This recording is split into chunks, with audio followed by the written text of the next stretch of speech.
channel near you.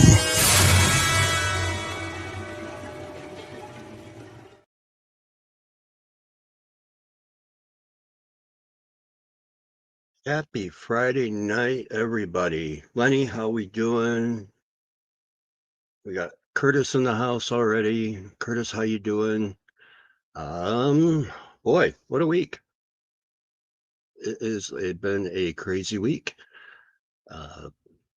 Being we're public, we'll just say wow. And been a couple losses this week. Let's get the elephants out of the room. I will say, RIP Charlie Kirk, and also being that we are a Bigfoot channel, I'm going to put a picture up and like to take, 30 seconds to a minute to honor just a quick moment of silence for one of the guys who, put Bigfoot on the map as far as scientifically, took a lot of guff. And so Dr. Jeff passed away. I want to just take a moment to get the picture back up there. And we'll just take about 30 seconds to remember him for a moment of silence.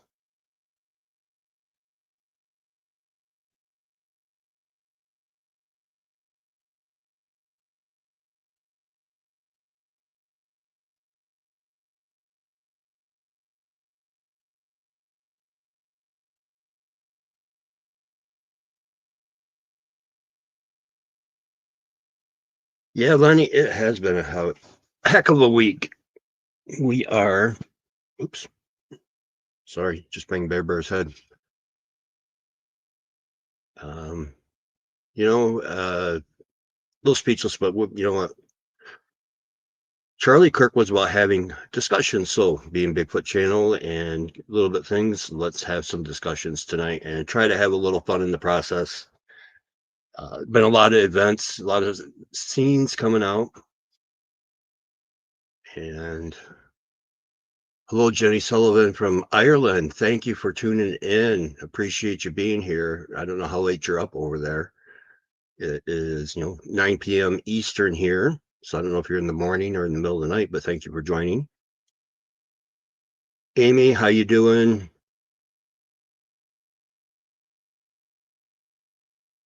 Lenny, Dr. Meldon, Charlie Kirk, and the young Ukrainian lady. I agree.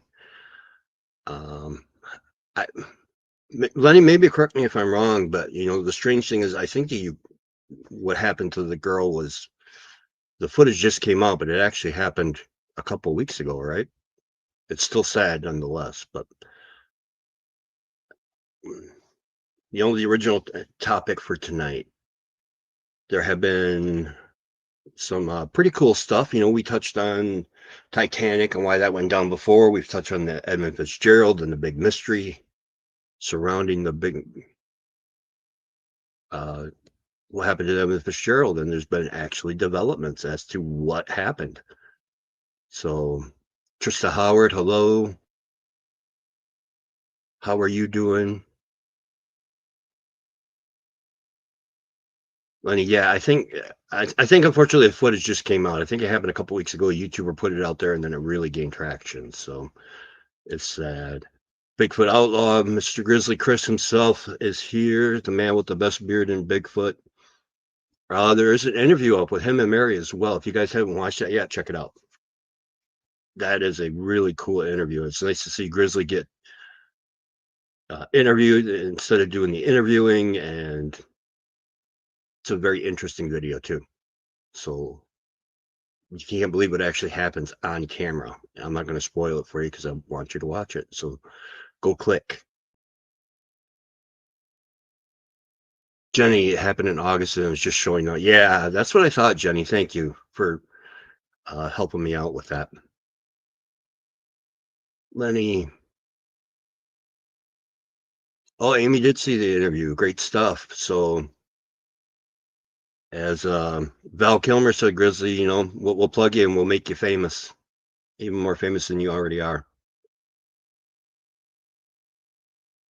everybody share that video, because it's good. It's a good interview, and the fact that stuff happens on camera. Grizzly and Mary just seem to be a magnet for that kind of stuff. So hopefully it stays, in a good way. Edmund Fitzgerald. Let's talk about that, because we are coming up on that time of year for Michigan people. Well, was awesome. We had a living purpose through God's word. I hope I said it right. Miguel was awesome. We had an awesome, amazing time with him. So Curtis is saying hello.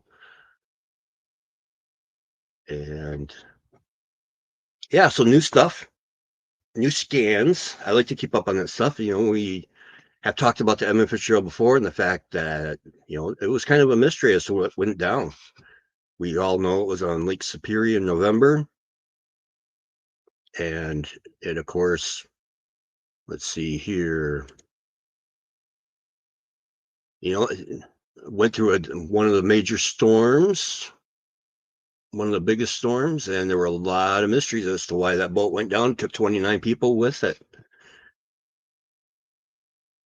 Oh, Curtis, get well too. I don't know the whole situation yet, but I heard it was a rough week. And prayers for Curtis. Everybody, please send out prayers for Curtis, if this is the Chicken Man, which I'm guessing. But Edmund Fitzgerald did sink, took 29 people with it. No distress, no lifeboats, no nothing. Literally just found an oil smear the next day. A lifeboat, I think they found half a lifeboat. So it went down sudden. As a matter of fact, let's see if we can find the picture from the last time we talked about it. The crazy thing is not only did it go down without a distress call, and also really no wreckage to speak of. Like I said, just kind of an oil smear.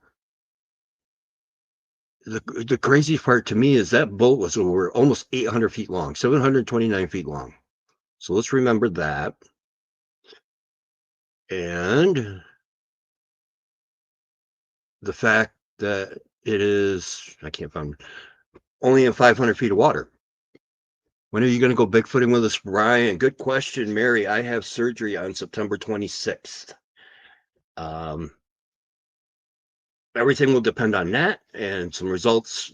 So Bigfooting's kind of on hold at the moment. I do plan on actually spamming my woods a little bit before my surgery. So it'll be interesting, because I do have a bunch of equipment I haven't got to use. I'm literally going to pull a Grizzly.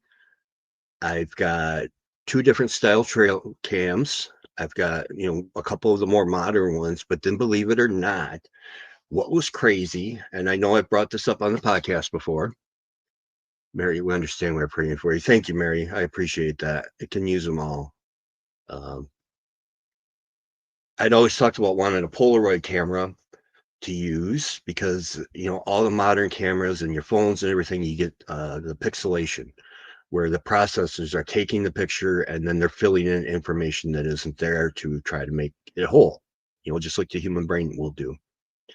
So I always thought about wanting a Polaroid or something like that, where you snap the picture like the Patterson Gimlin film, where all the information's there. You can look at it with a magnifying glass to blow it up and whatnot. And, I thought it would be nice if you could find one, the old trail cams that used to film. And, but that stuff's hard to come by now, at least around here. And believe it or not, the gym I work at, we have a dumpster. I went to take out the trash, opened the dumpster lid, and somebody had thrown a bunch of stuff that didn't belong to us in there. There was a suitcase that was full of stuff. Excuse me.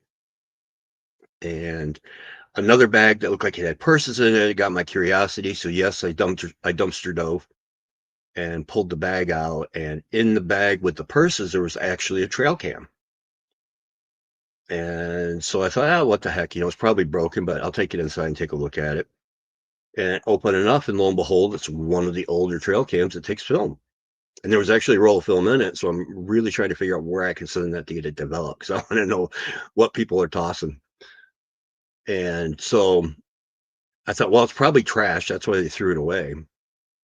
I thought, heck with it. I turned around and 8 AA batteries later, I, pop it in, turn it around. And sure enough, I get, blinded from the flash. It was like one of those memes that you see for the uh, vacation things, and it works. So now I have a roll of film ordered, and we are going to, it should be here Tuesday. We are going to put 3 different trail cams out. I've got 5 recorders, and we are going to put them out on Friday night, I believe, because I don't work Saturday. So Friday at dusk, I'm going to make special arrangements so I can go litter the woods with Bigfoot stuff and leave them till Sunday. And then during my recovery, I should be able to go over some recordings. I've got a couple recorders that I know have some stuff on them, but I don't have a card reader. So I had to order a card reader for the USB, blah, blah, blah, blah, blah. Always a device short to get everything I want. But the information is there. So I can't wait to share that with everybody. Polaroid cameras are making a comeback. Have a lot of them at Walmart. Oh, I didn't know that. New generation of them. Ooh. Well, now the question is, Amy, are they like real Polaroid where there's no processors, or do they autofocus? Because that'll be the big thing. Yeah, I couldn't believe it worked. I mean, holy cow, the trail cam gods are smiling down upon me at this point. Oh, V's here tonight. So everybody say hi to V, and the fact that I still have a home with a Bigfoot turd in the freezer. Anyway, we were talking about the Edmund Fitzgerald before I went on my tangent, and the fact that it went down, the fact that literally a third of that boat, it's 729 feet long, and it's only in 520 some feet of water. So think about that. If you stood it on end, a third of the boat roughly would be sticking out of the water. So the fact that people still perish, even though if the boat would have been sticking up, they literally could have, jumped up on there, and it's still been higher than the waves that were cruising around that night. That's crazy to think about. But anyway, so what they found now was, believe it or not, the theories out there were that it was because it had struck bottom. There was that rumor, and it was taken on water. The captain really, didn't know. For those of you who don't know, when those Great Lakes ships were built back then, they didn't have all the water alarms and stuff they do now. Everything was visual. And, and by feel, if the ship was listing, then you knew you were taking on water. But when you're getting rocked back and forth by 25-foot seas on an average, and up to 50-foot waves that were recorded that night, you don't know. There would be no way to tell that boat was taking on water unless you visually saw it coming in. And in those kind of seas, everybody, I'm sure, was hunkered down in their bunks, hopefully seat belted in, or they got rocked. And so one of the other theories out there was the fact that maybe a rogue end picked it up, because if you see a picture of the wreck, the nose got rammed into the seabed, and then the rear end of it, we'll say, the stern, proper name, gets twisted and broken off. And that's why there's no distress signals, because of the fact that it went nose first, where all the people were, right into the bottom, and broke in half, and there she sat. So, and nobody could figure out why. But they turned around and found out that we're coming up on the 50th anniversary, that the original investigation, believe it or not, was right. All the theories, everybody wanted to hold on hope. Nobody wanted to believe what actually happened, because people were worried about the crew would take the blame for this, saying they were complacent. It really wasn't their fault either. It turns out that it was bad equipment. The original investigation was right. Yo, Lord Star Fox, how we doing, brother? So we'll show you what one of the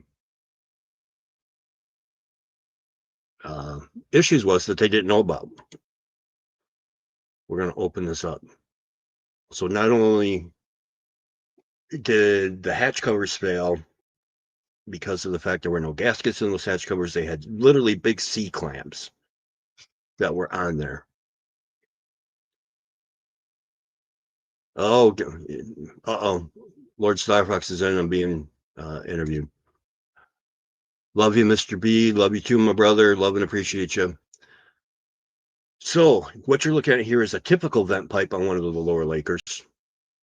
And what happened was they found out now with these new scans that are coming around that that vent pipe, which is a 4-inch pipe, 30 inches tall, got broke off. And it goes directly into this area of the ship. Whoops. That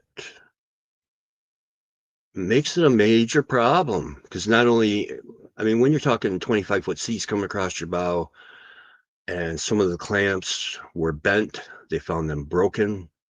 They found clamps missing, which was why nobody wanted to believe that. They didn't want to believe that was the issue, was because they were afraid that the crew would catch flack for it when it was just faulty equipment and wasn't really the crew's fault because some of those clamps were just not made to take the beating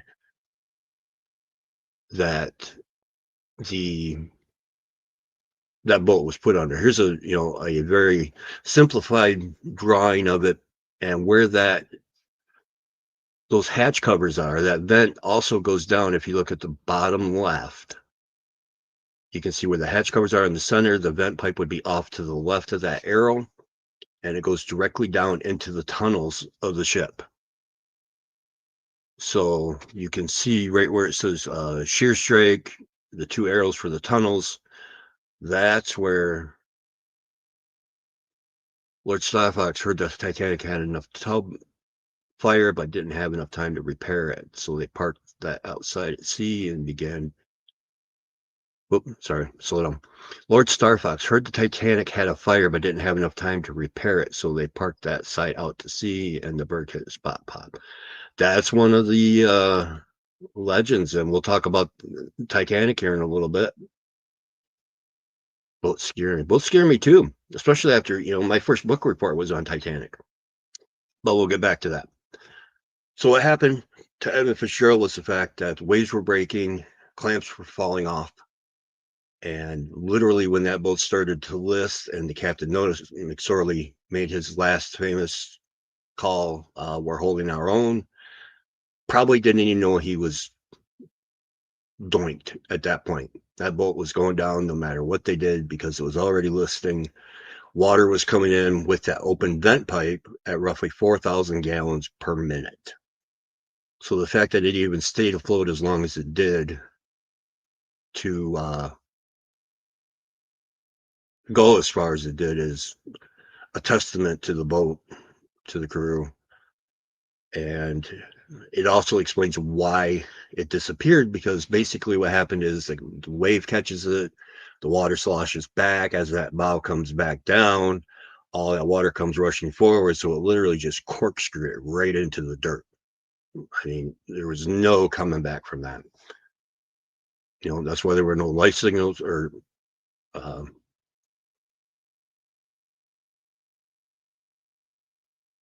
no SOS or anything like that. No emergency calls, because there just wasn't time. And by the time they knew it, they're under 529 feet of water and the boat snapped in half. So the mystery has been solved as to what happened to that boat. There's no more theories of rogue waves. There's no more paranormal. There was paranormal talk about it. None of that. It really came down to, believe it or not, what the original inquiry was back in 1977. I think the Coast Guard came out with their report that it was faulty hatch covers, and then they discovered the fact that the vent pipe got sheared off. So they were lucky that more boats did not sink like that because of that fault. So, and that was the other key. Let me backtrack a little bit. A lot of the other lower Lakers did go in and get retrofitted, and it was mandatory retrofitted after the Fitzgerald sank when they discovered, some of the flaws that were double hulled and things like that. So, like Titanic, that we're going to talk about next, tragedy turns into, unfortunately, safety for the future. But it's sad that it takes a tragedy like that in order to fix things that should have been fixed before tragedy struck. A friend of mine's uncle was on the Fitzgerald. That friend's name is Jeff Gilbert. I do not remember his uncle's name, but may that entire crew rest in peace. So now we'll address Titanic and the rumors. The Lord Starfox brought up that it was true they had a fire, but they did get that out according to history. But it was one of the rumored things that they intentionally sank it to get the insurance money. There was rumors because at one point the Olympic had an accident. There was rumors that they name switched it in order to take it out and sink it and get the insurance money for that. There's all kinds of, it's no different than today. If there's a tragedy, there's going to be different theories than what actually happened. And actually, this was another case of where people didn't want to believe certain things. The fact that the Titanic went out and on April 14th on its main voyage strikes an iceberg at 11:45, sinks April 15th at 2:15 a.m. I doubt it was to avoid the taxes, so we can throw that theory out the window, even though April 15th, everybody knows we love that date. So maybe none of you put that together, but that could be a theory too, just tax evasion. But their original report was the fact that in order to sink that unsinkable ship, we had to have a huge gash, had to be, absolutely horrendous, had to be 300 feet. Here's the original diagram to show that. Sorry for you audio listeners that can't hear it, but basically it's a 300-foot gash that starts a few feet from the bow and goes down underneath the water line and runs back 6 compartments in the ship. That was the original finding. They also found that it went down intact. It did not break apart in the original finding. So they did everything they could to close this case very quickly, as the amount of life, was tragic, and it could have been avoidable with a few more lifeboats as we all look back now and think about it. And they also, White Star Line really were very kind. They were very generous. I hope you can note the sarcasm in that, because what White Star Line did for the people that were employed on that boat and who lost their life, you know what they did? They actually sent the families a bill for, this is 1912, remember, so this was kind of a lot of money. I believe it was, some of them got a bill for $5.98. Some of them got a bill for $11.12, depending on the amount of uniforms that didn't get returned by the crew for their passing. Yes, they actually sent the family bills for unreturned uniforms after their loved ones passed away on their ship. So that was their parting gift, was, you owe us money. Isn't that sweet? But that was their own consensus, 300-foot long gash. What they found when they found the wreck in 1985, Bob Ballard found it and found it in 2 pieces, which shocked everybody. Everybody thought it went down intact, despite the fact several of the witnesses who lived said it broke apart on the surface. And what does Titanic look like today? Actually, they did some new scans, so we can actually see it was a ridiculous number, 7 million photos within millimeters of each other, so you can actually see the whole thing complete for the first time and accurate down to within a couple millimeters scale wise. And yeah, I'm a Titanic freak. I do everything I can to stay on it. The only thing I won't do is go down in a sub made like a Pepsi can with a PlayStation 4 controller. Not only is it, let's face it, it's a little ironic though that you had, unfortunately, the millionaire ship go down, and then the billionaire sub, unfortunately, within 500 feet of it now. So what does the Titanic look like today? This, believe it or not, is half of it. And as you can see, the bow has been plunged into the dirt due to the descent. Is actually bent down and to the side, again from the descent, from the angle that it came down because the bow was full of water. And believe it or not, folks, if you take, here, we'll use this as a measurement. They actually did LiDAR on it, but using the underwater version, and the amount of damage did cross the first 5 compartments. But if you look at this comic book right here, the total amount of damage, may as well open it up to my favorite character, right? See if we can find him here.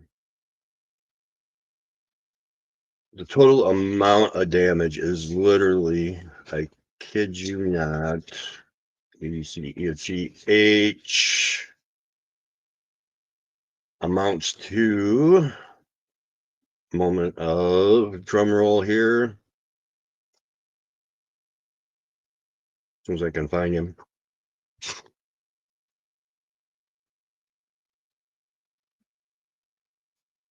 If you take 11 of these and lay them out on your living room floor, that is the total damage to the Titanic. It is not a 300-foot gash. It's merely a seam. And the radar proved it. And it was done several times by several different groups. Everybody's in agreement. There is no gash.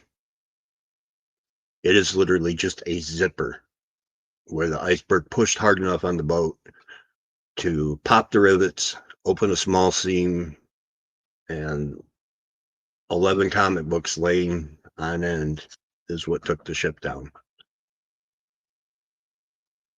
So when you're looking at this picture and you see the big hole in the right side, this is the side that the damage is on, by the way. It's just all buried in the mud at this point. That's after the fact that when it hit the bottom.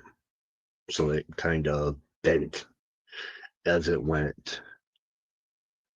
So the myth of the 300-foot gash is done.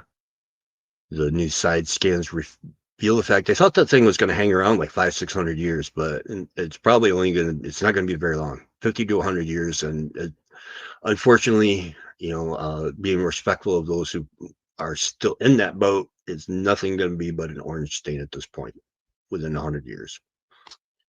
There's actually a plan, believe it or not, you can find it on YouTube if you search $4.6 billion plan to try to preserve the wreck and maybe actually even try to raise it somehow. $4.6 billion. Somebody is willing to put into this boat to try to raise it. I don't know about you, but man, that's a lot of money. That 4.6, you know how many people that would feed? You know how many trail cams that would buy to buy Bigfoot stuff we could do with that? I love the Titanic, but let that be alone and let's put it toward Dogman and Bigfoot and heaven help us, peace on earth in some way. So yeah, there's updates on those boats. We do have I haven't had a chance to get the full story on this. There's a new trail cam photo out, and actually I'm going to pull it up and we can read it together because I did get the picture. The picture is amazing. It's a new trail cam photo out.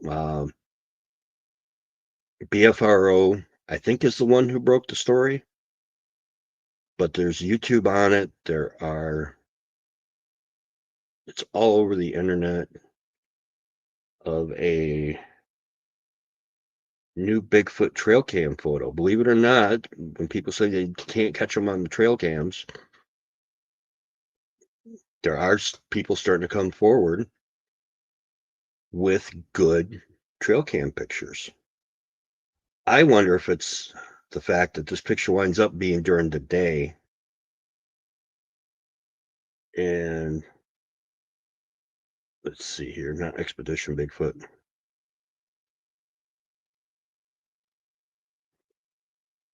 We are looking at, let's bring the picture up so we got something to look at.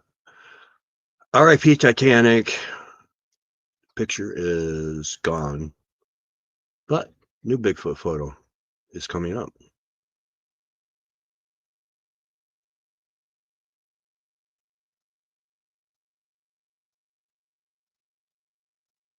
That is here. So I know I can't blow it up, but anybody who's home and watching, take a look. This is from Bluff, Missouri, halfway between St. Louis and Memphis. And it looks like Patty is standing in the middle of the river. So there's actually a really decent looking trail cam photo. And they've done a lot of, you can go to bfro.net and check this out. It is report number 79083, Class A. The recreation they've done, I know Squatch DTV put out a video. They actually had the person who took the trail cam on there. The amount of information they've been able to extract from this photo and try to recreate it, because they have the exact trail cam, so they know the lens, they know the distance, they know everything that you possibly can about this other than exactly what's in the picture. I say that like that's no big deal, but yeah, I mean, but the fact that they have the lens, they know the distance, they're able to do recreations, they're able to get accurate measurements. This one's going to be talked about for a while. And that's pretty cool, especially when you put that in up with the Monroe sighting this year. People are starting to get more and more good evidence. I mean, if anybody knows different, tell me, because right now this is one of the best trail cams, especially when you zoom in on it. The fact that the way it's high step in the water, and when they do the recreation with the people standing in the water, comparatively sized, it's pretty amazing when you look at it. It's not like, we'll take this one down. This one's making the rounds again. I thought this one was kind of funny. The fact that, sometimes these pictures, I don't know why they continue. Maybe it's for clicks for people who haven't seen them yet. But obviously they got me. So they got one click from me, whatever their YouTube ad rev will pay them. So we'll take a look at it. But this one has been debunked. This one's pretty easy. For anybody new, though, it is a learning experience, things to look for that you can look at pictures with and open eyes. And, this one was, it was debunked pretty quick, if I remember right. This one's quite a few years old. It's actually, when you look at it, it looks like a big, monkey, but it's not. What it is it's a photoshopped gorilla upper body and with a big black bear butt. And you can tell right away because you can see the little button tail on it. You got a big bear butt cheeks on here. BEAR, not BARE. YouTube, please listen. It's not a bear butt, it's a bear butt. So, but it is funny. It is making the rounds again. And I don't remember the original story, but it changes every time it comes around. The arm, the legs. For anybody who doesn't know what what Bigfoot looks like, this ain't it. It's a nice thought, but it ain't it. And we'll get rid of that once and for all.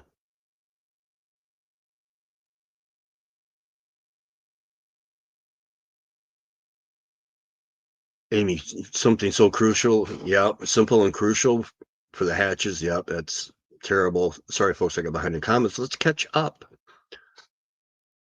Hadn't heard the theory before. Oh, Amy, yeah, there is. Oh, I have a little tiny book, paperback book you can buy. It's like 101 Titanic Mythbusters. There are so many theories about why that boat went down. Yeah, they sent them a bill. Sent them a bill for the uniforms when it was the crew who turned around and buy it up. How many trail cams would it buy? Oh, I don't have my phone. Wow. Oh yeah, I do. $4 billion. That would buy a lot. That's probably what's been sent out there. So now that we're caught up in chat, yeah. I mean, Bigfoot is the sightings are it seem like they're kind of picking up now, and I think we're going to get even a bigger influx here pretty quick because time's passing, folks. It's okay to actually talk about Bigfoot now, and we've got hunting season. Summer coming to a close, unfortunately, but we have hunting season coming up. You know, the fall. For me, it always seems like that's when business picks up. I don't know if it's because the leaves and the color make it easier to see because the camouflage is a little different, but it, you know, and people are out, maybe, and population going into the woods. So maybe it is a fact of just more people out looking at the colors, and Bigfoot's out trying to stock up for the winter to keep the family fed.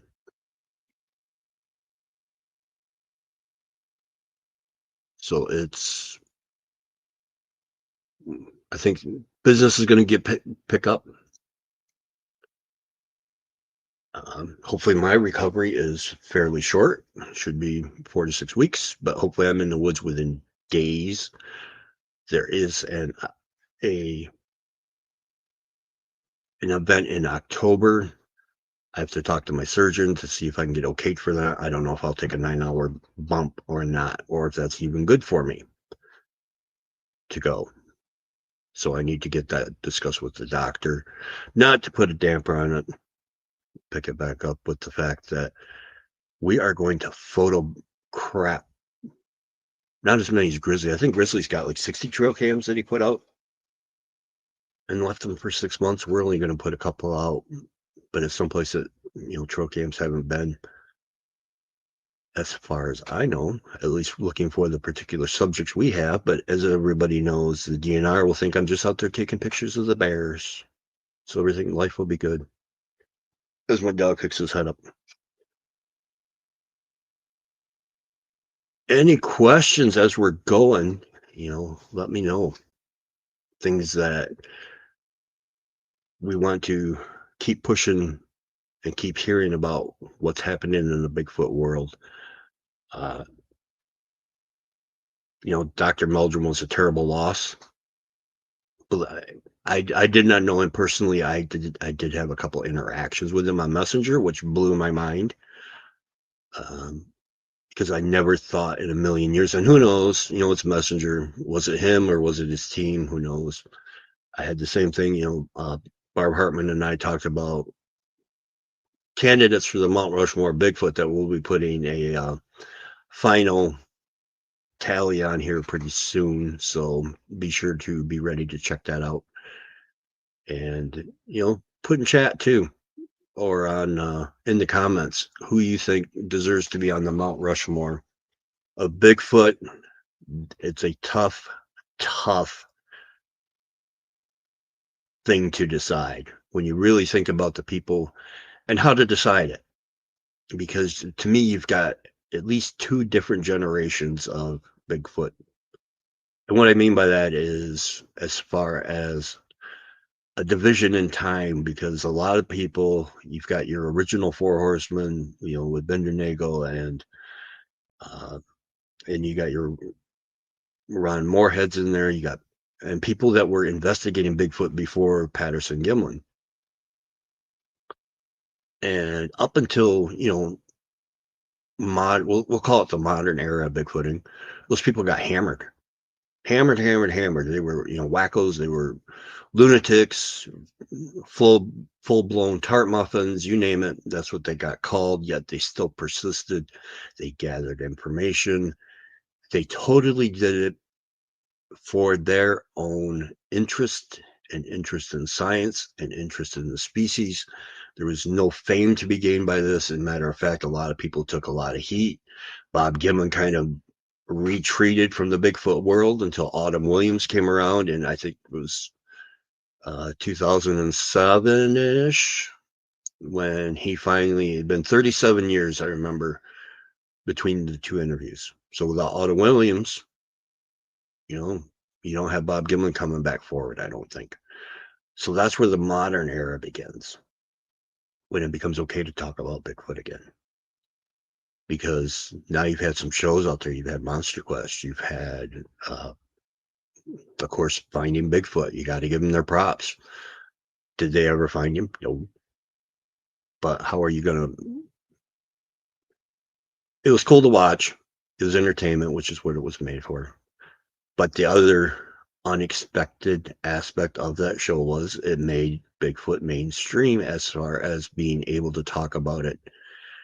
And yes, there have been festivals and stuff, but mainstream pretty much still made fun of you for doing it. Now the ridicule is much less. Now people actually get into it, not necessarily for the right reasons. People get into it because they want to capitalize possibly on fame or monetization. They stoop to stupid levels. Oh, if I could only curse.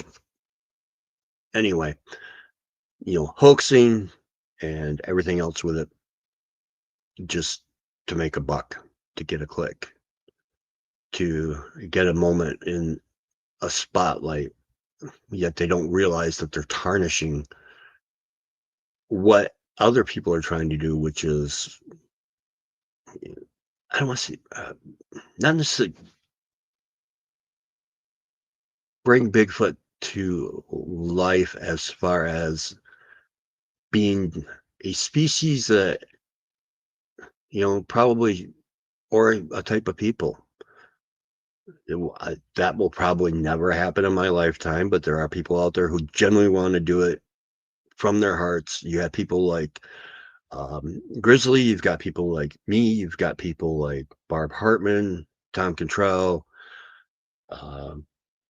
Dr. Meldrum was the first one to bring real science to it, as far as, really putting his reputation on the line, and others who just want to know more.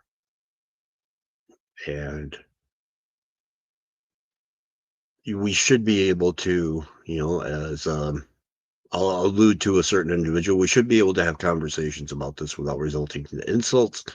We should be able to have conversations and debates with being based on facts, being based on knowledge in general, and not just, once you run out of your argument, resorting to hatred. So we should all be able to, whether you like it or not, folks, if you want free speech, there's going to be hate speech. So if you don't have that, then you're just censored. So with that, I'm going to get off my soapbox for the night. And, everybody say prayers for everybody that's gone this week. Please take a moment and remember Dr. Jeff Meldrum for what he did. I got to admit, one of my favorite moments of Dr. Meldrum's was a magical experience on Monster Quest. And I remember watching it for the first time, where they were up on, I think they were calling it Ape Island at the time, but you had him, and I believe Steve Culls was there, and there were several other researchers. They're out at night on this cabin on this island, and they turn around, and all of a sudden rocks start flying, and everybody's accounted for. They don't know where these rocks are coming from, but they're hitting the top, they're hitting the side of the cabin. And so all the people who are out there to find Bigfoot, these people want to prove Bigfoot is real. What do all these brave people do when the rocks start flying? They go into the cabin. So, and I think, and if I remember right, Dr. Meldrum alluded to, all the brave Bigfoot researchers are hiding in the cabin from potentially Bigfoot. So please take a moment, and if you want to share favorite moments that you remember in the comments, that would be great. For those of you who had personal interaction with him, I'm envious. And his stance and his methods will hopefully be passed on to the next generation. He'll definitely be remembered for it. And there's no doubt of the impact he left. So until next week, everybody, in light of everything that's happened, make sure you reach out to those you care about. Tell them you love them. Tell them you care. And from coast to coast and around the world, everybody, make sure you have a good weekend and enjoy what's left.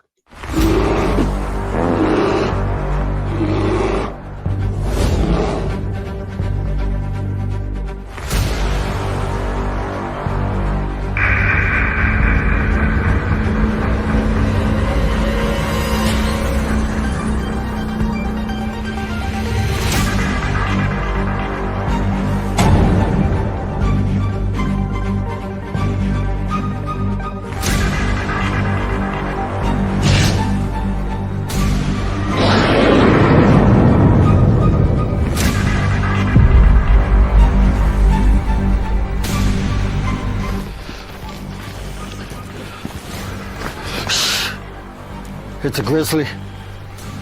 Should we get out of here? No, we're gonna watch and listen.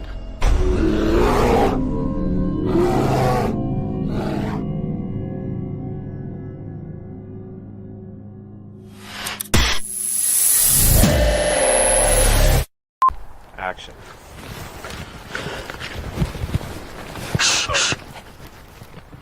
It's a grizzly. Oh, ship, should we run? No. Action.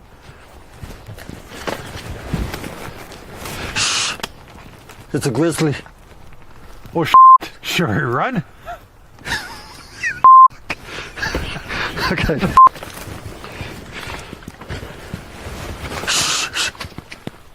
It's a grizzly. Are you sure it's not a chipmunk? Action.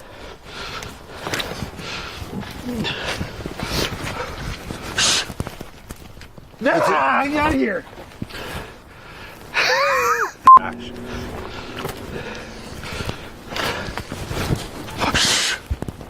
It's a grizzly. I'm out of here. Huh. Maybe it is a chipmunk.